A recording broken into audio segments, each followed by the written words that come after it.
First of all, Ashish, thank you so much for making time for this very special event. This is our second FinTech Conclave. And really, like Chandra said, FinTech is a buzzword today, but you were part of the founding team that created, in a sense, the first FinTech in India. The topic for today's discussion is building resilience as a fintech, which, of course, you've spent a significant part of your career building stock exchanges, first with NSE, then with BSE, now back at NSE. There is disruption that is happening in the industry. We will talk about that. But first, give us some anecdotes into those initial days of building NSE. I think I can go on for the entire night. Books can be written on all those anecdotes, but basically it came out of the Harshad Mehta scam as a reaction to the scam, saying the brokers are running the exchanges for their benefits and we need to have the exchanges which are running by professionals. So that's where it came out. But effectively when we were setting up, India did not even have good telephone lines. If you had applied for telephone line, it would take 5 years to come to your house. And most of the time, it wouldn't work unless you gave a lot of money to the linesman every month, right? So that time, and another experiment called OTC, I don't know how many of you heard of Over-the-Counter Exchange of India. It had already failed. It was kind of a stillborn, right? And we had seen that if you have a bad telephone line, you can't have a real-time situation happening. So we said we will use the satellite telecom. But the satellites, India was sending satellites, but we were not using them for most of the things. And so we said we will use satellite telecom, and we went to the Department of Telecommunications. And for every satcom dish, which used to be like 5 feet in diameter, I had to take 60 approvals. From pillar to post in every region, every place we used to put. And they gave us a bandwidth called extended C-band, because I heard some portion of that telecom revolution, 2004, 2014, lost decade and all. But NSE was the first wireless private network in India, because NSE set up the satellite telecom, which works on wireless. Of course, now Elon Musk is coming and we will actually call him the pioneer, but it happened in 1994. I had to get actually the import certificates. You guys might not even heard of import certificates. So I had to go and buy some import certificates from the market. And one of the more interesting anecdotes, we were setting this up, the SATCOM network and the IT systems and all. And we had two large guys coming to set up our 30-feet diameter antenna on Mahindra Towers near the TV tower at Worli. That was our office. And somewhere we were not able to get the equipments out of customs, because there were a strike of customs official for 40 days. And in between, those guys are waiting, and in between, a news came that there is plague in Surat. Again, many of you might not have been born by that time, but Surat had plague in 1993. And so when I used to sleep in the office, like most of you would be, and so at 3 a.m., two of those large guys, like WWF guys, now it's called WWE, but those two guys came with good body, and I was like very puny. And so they said, we need to go. I said, okay, go. I'll keep on working. They said, no, we need to go home. And I said, which home? When you have a hotel, go. They said, no, we need to go to USA, because there is a plague in nearby city and we are very afraid. And I said, boss, you guys are so healthy and I'm like very puny. If somebody has to die, I will die. What is your problem? Right? And they said, no, we'll go by the first flight out. So I had to wake up the main contractor, HCL Comnet CEO, and had to tell him that, boss, these guys are willing to go. He said, boss, there is no choice. If they want to go, you can't stop them. And so I said, okay, show me your passport. So they gave me the passport. I put that into my drawer, both the passports, and locked and ran away, saying, Abhi jao. So that was, and then of course we had a lot of negotiations between their company, our contractor and me. And we said, okay, if we cannot get the equipments out within 7 days, then they are willing to go. Because I knew that if they go, then they will not come back for next 1 year. Because they are so afraid. Now, of course, COVID has leveled the playing field. Everyone had it. But earlier, plague and other stuff only used to happen to what we call developing countries. But there are many, many such instances and incidents which were like very funny in retrospect. When I was going through it, they were not funny. Right. Lovely story, Ashish. So, you know, the original time in the 90s, the way you built fintech, obviously NSE was also built because the government wanted that infrastructure to come up. So in that environment, there are, you know, challenges like what you were talking about. In today's environment, you know, there is a lot of, you know, the regulators are very active. For a good part, it's a good thing because we have a cleaner system, more transparent, minimize risk at the system level and all of that. But it also means that it's very fast evolving and business models have to evolve and adapt to that faster.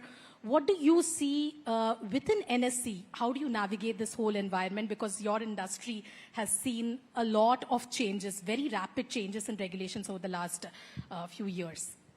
In a way, we are at the center, and the brokers are at the kind of periphery to support the investors. And now it has become a very large ship, right? It's a 10.7 crore direct investors, unique investors. We have totally around 21 crore accounts, 10.7 crore investors, $5.4 trillion of market capitalization. So it's a very large ship, and you have to run it like a rickshaw. Somewhere something else comes, some cow comes and the rickshaw fellow is able to do that. We are also told that now, tomorrow, this will be changing. Day after tomorrow, this will be changing. And we can't make mistakes, because if I make mistakes, it will create an issue with all the brokers. Even 5 brokers is going to be difficult, because if you bought at 100, like you type on Google, you ask whatever you want, Google will give you answer whatever they want. Both of them may not be connected, right? But in our case, it cannot happen. In our case, when you want to buy at 100, I have to give you 100. Today, on a good day, I get 2,000 crore orders. 2,000 crore orders in 6 hours, 15 minutes. That is around 15 orders per every human in India, every day. 2,000 crore is also larger than UPI does in a month, 24/7. And I give you response time in 100 microseconds, which is in 1 second has a million microseconds. I'm going to now go to nanoseconds, which is a billion microseconds, billion nanoseconds. And each time you put that 2,000 crore orders, I have to create an order book, give it to you without delay, and equitability to all, and stuff like that. So every time there is a change, it's like a new nightmare. And most of the changes come out of regulations. Very little come out of the business requirements.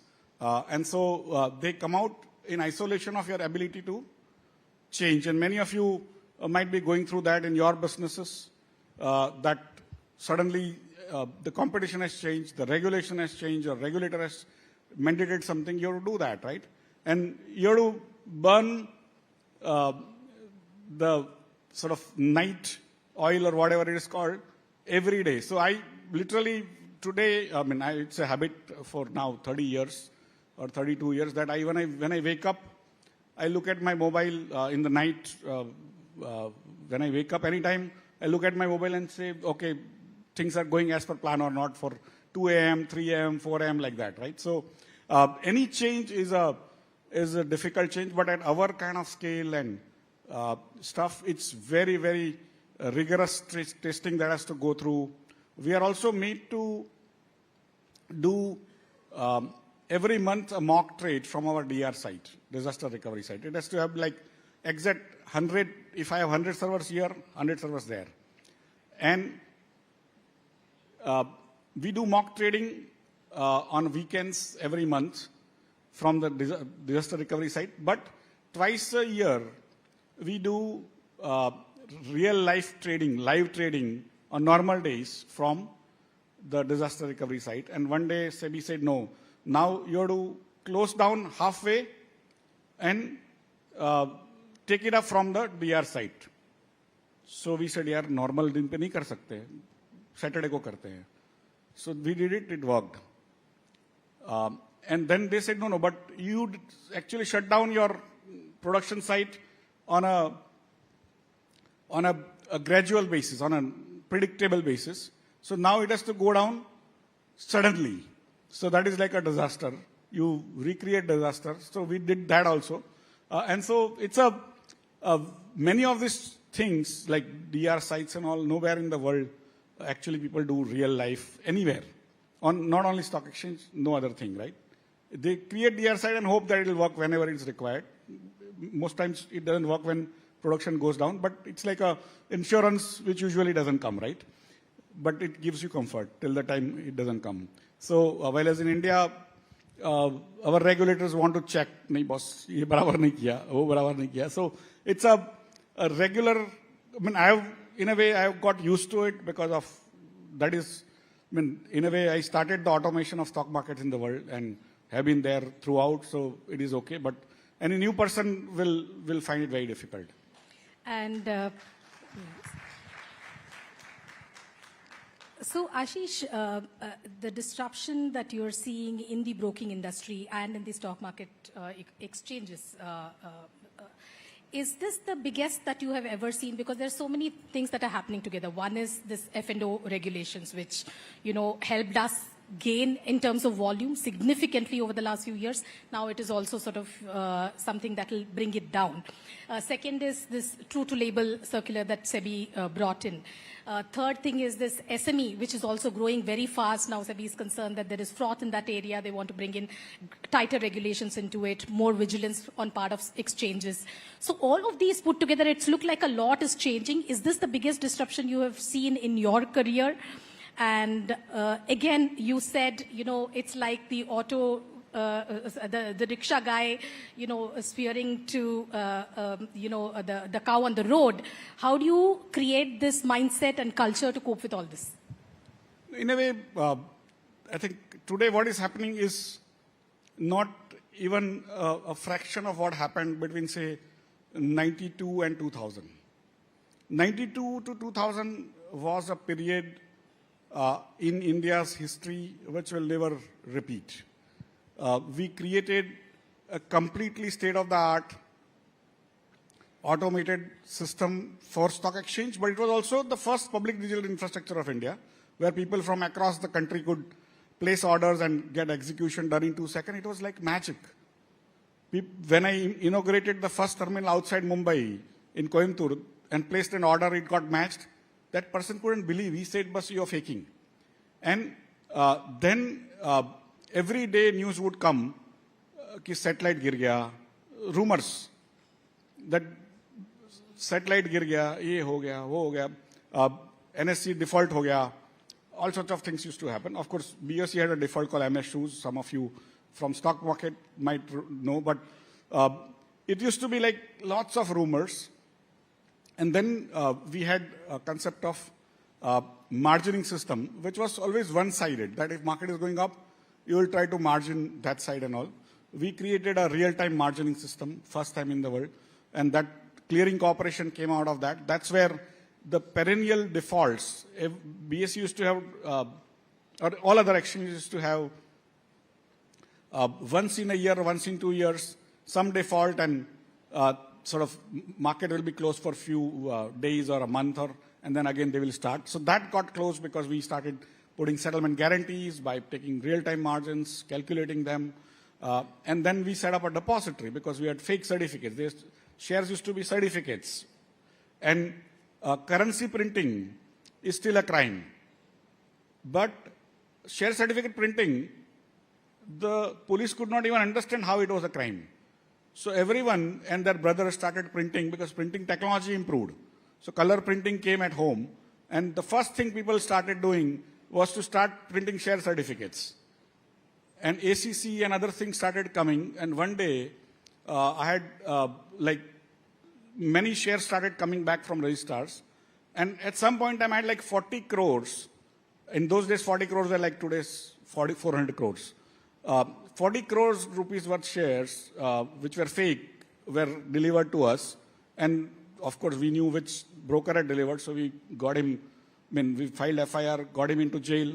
And while going into jail, he said, "Saab, आपने मुझे jail में डाला है, मैं तो कल वापस आ जाऊंगा, आपका क्या होगा?"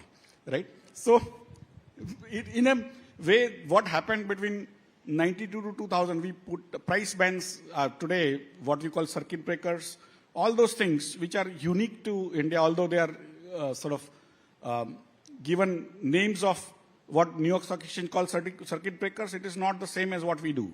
Ours is a price band where prices don't move beyond those numbers. You cannot place orders and stuff like that. These were all devised because of the experiences we gained. And those kind of tumultuous kind of periods in terms of regulations writing, doing sort of going back to writing algorithms to do that, coming back, testing, putting them live, those kind of stuff cannot happen because it's already, we are already in third, fourth stage of automation in our market. So I don't think what we are doing today is even remotely close to what was happening, the excitement. The entire country was changing in some ways. And of course, the IT confidence of India came out of NSE because that was the first large project in public. And then when Y2K came, every IT company worth its name, whoever are now billionaires, used to come to NSE with their foreign-looking customers, then show that Indians can do this. That's how they got those contracts. And that's where basically every person who wasn't even IT engineer, we had very few IT engineers, started printing certificates of the IT engineering also at home and started going to America and things like that. That's how we got the IT prowess. But most of it started from NSE. Right. Unfortunately, Ashish, that's all the time we have. But just one last question. What would be your advice to the fintech founders of today? Don't believe in your bluff. You have to be grounded. Things will happen. Whatever you pitch to your customers or your investors, but you have to be grounded, right? And I have been a serially failed entrepreneur, okay? So I can tell out of my experience that most of the businesses, however good technologically you are or a business understanding you have or anything, finally there are extraneous circumstances which may ensure that you may not succeed. But you still need to continue, be sort of grounded and continue to walk, continue to pivot all the time. We were actually, NSE when it started, it was supposed to be a model exchange for bonds trading. Can you believe it? 3 months we started, first month we started when Dr. Manmohan Singh did not even give appointment to inaugurate. So we started SAE. It is now called beta. Gmail continued on beta for 20 years, but we continued on beta for 1 or 2 months. And then I think May we started, July he gave the appointment. He came and inaugurated. But within few months of that, the bond market started going down in terms of trading. And then one day my boss called saying, Ashish, now we are, I think it was August. And he said, now we are launching equities on November 3, 94, which is a Diwali Day evening. And I said, boss, it was supposed to be 2 years because those days programming used to be like very tough. Any change would take you months and years. And I said, boss, we are creating this new software which will take us 2-3 years. He said, no, nothing doing. Whatever you have to do, but November 3, 94 is when we are starting. And whenever I meet young founders or people working in fintech or any other areas, always they are under pressure and I keep on sympathizing. But that is how life is going to be. You have to run very hard to stay at the same place on the treadmill, right? So welcome to the world of fintech. Sure. On that note, thank you so much. Thank you so much, Ashish, for making time today.